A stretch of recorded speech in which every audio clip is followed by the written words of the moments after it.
पहिले बाजीराव पेशवे ग्रंथप्रेमासाठी विशेष प्रसिद्ध होते। ते जसे तलवार बहादर तसेच विद्याभिलाषी सुद्धा होते। कारण वाचायला दिलेलं पुस्तक परत न येण्याचा प्रकार तेव्हाही होत असे। चक्क बाजीरावांचेच वेदभाष्याचे पुस्तक असंच कोणीतरी लंपास केल्याचा उल्लेख सुद्धा आढळतो। पण कार्यसिद्धी झाली या पुस्तक पाठवून द्यावयाची आज्ञा केली पाहिजे। म्हणजे साक्षात पेशव्यांना हा दम भरण्यात आला आहे म्हणजे बघा। मग पेशवे काय किंवा त्यांचे सरदार काय, दिवसा शत्रूला गाठून त्याची गर्दन छाटत असत आणि रात्री राम रावणाच्या कौरव पांडवांच्या युद्धाच्या गोष्टी किंवा पोथ्या पुराण वाचत असत। पेशव्यांचे विलासी जीवन मस्तानी महालात पहावयास मिळत असेल, पण त्यांचे विद्याप्रेम त्यांच्या आज न दिसणाऱ्या पुस्तक शाळेत आहे हे आपल्याला विसरून चालणार नाही।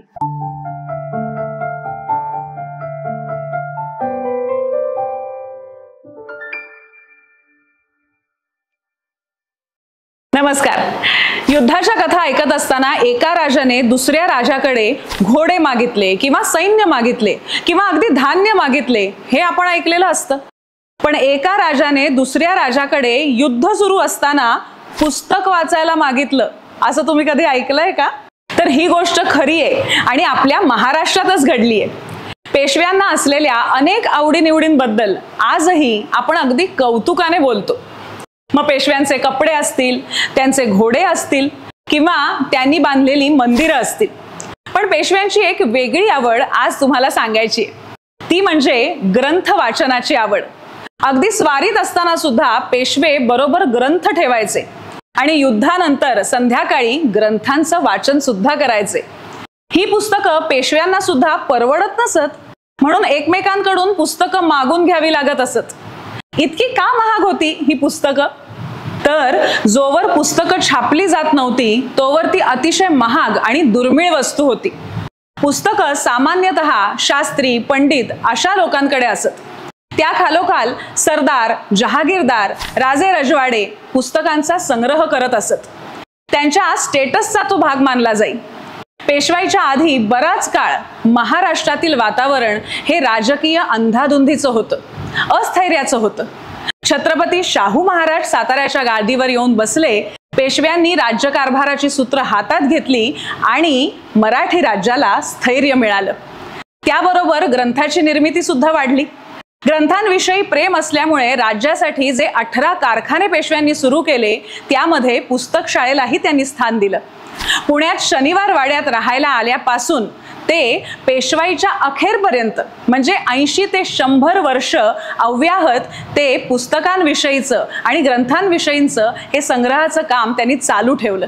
पेशव्यांनी जरी ग्रंथ जमवायचे म्हटले तरी पेशव्यांनाही ते काम सोपे नव्हते। मुळात महाराष्ट्रात पुस्तक संग्रही असणारे सरदार आणि विद्वान थोडे, ज्याचे पुस्तक त्याला हवेच असायचे। मग त्या पुस्तकाच्या मालकाला विनवणी करायची, ग्रंथ हात उसना घ्यायचा, त्याची नक्कल तयार करायची आणि ग्रंथ परत करायचा, याच बोलीवर पुस्तक मिळायचं। पहिले बाजीराव पेशवे ग्रंथप्रेमासाठी विशेष प्रसिद्ध होते।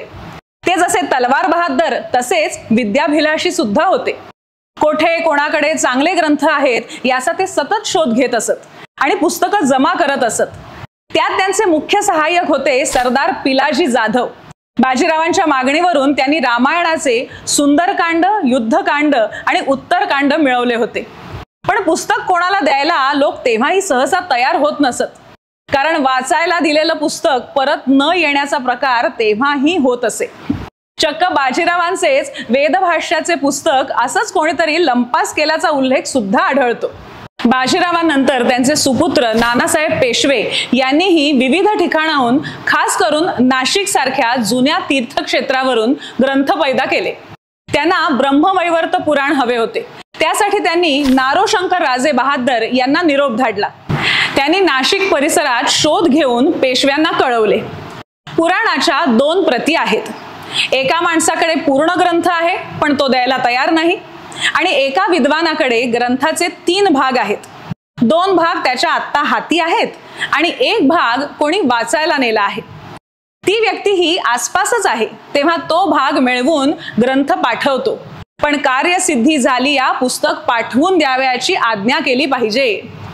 म्हणजे साक्षात पेशव्यांना हा दम भरण्यात आला आहे म्हणजे बघा।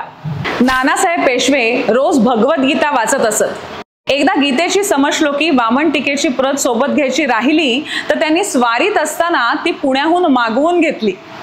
ग्रंथ लिहिणे व त्याची नक्कल करून प्रत बनवणे हे काम सोपे नव्हते. कागद म्हणजे हात कागद असेल तो मुबलक उपलब्ध नसे. त्यामुळे पोथीसाठी एका आकाराचे कागद कापले की जे कागदाचे कपटे उरत ते सुद्धा लिहायला वापरत. लिहिण्यासाठी हिरडे जाळून किंवा दिव्यावरील काजळ धरून बनवलेली शाई आणि बोरूच्या लेखण्या वापरत. हिंगोली, आळते वगैरे रंग वापरून पोथी सजवली जाई. मलबारी सागवानाच्या फळ्यांवर उंची चित्रे काढली जात आणि त्या फळ्या ग्रंथाच्या खाली आणि वर घालत. ग्रंथ लिहिताना किती कष्ट घ्यावे लागत याविषयी त्या काळातील एका लेखकाने लिहिलं आहे. धरुनी लेखनी मुष्टी करोनी खालती दृष्टी भग्न झाली मान पृष्ठी होऊनी कष्टी लिहिले हे. बैसता गुडघे दुखती माझात म्हणजे कमरेत माझात मानेत कळा निघती बळाची क्षीणता होती दृष्टी मंद होई पै. ग्रंथलेखन इतके कष्टाचे असून 10,000 हजार ओव्यांचे ग्रंथ आपल्यापर्यंत पोहोचले यात खरंच आपल्याला या सगळ्यांचे आभारच मानायला हवेत.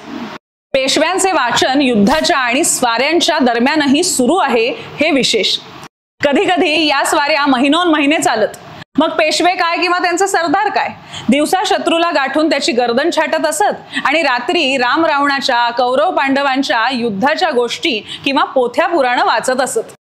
कधी कधी सरदारांचे तळ एकमेकांपासून दूर अंतरावर पडत असत. एकमेकांशी बोलणे होई ते फक्त गुप्तहेरान करवी आणि या गुप्त संभाषणातून सुद्धा निरोप कसले जात तर गणेश पुराणाची पोथी पूर्वार्ध पाठवली आहे येऊन पावल्याचे उत्तर पाठवावे आणि उत्तरार्ध गणेश पुराण पाठवून द्यावे. तसेच रवी शिवपर पुराणाची पोथी तुमच्याजवळ असेल तर तीही पाठवून द्यावी. श्रवण करून पाठवून देऊ. हे असले निरोप गुप्त खलबत्यांच्या बरोबरीने पाठवले जात. इसवी सन 1750 पर्यंत पेशव्यांचा ग्रंथसंग्रह जामदारखान्यातच होता. त्यावर अंताजी नारायण या स्वतंत्र अधिकाऱ्याची नेमणूक झालेली होती.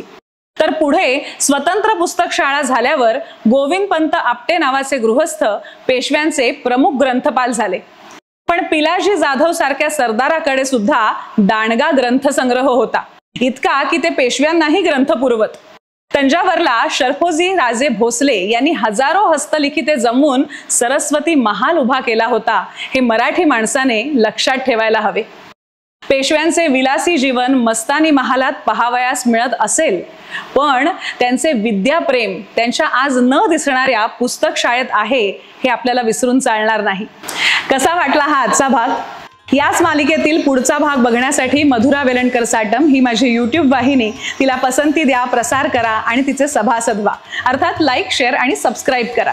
आणि हो, बेल आयकॉनवर क्लिक करायला विसरू नका कारण तरच तुम्हाला नवीन भाग आला तर लगेच कळेल. पुन्हा भेटूया पुढच्या भागात. धन्यवाद.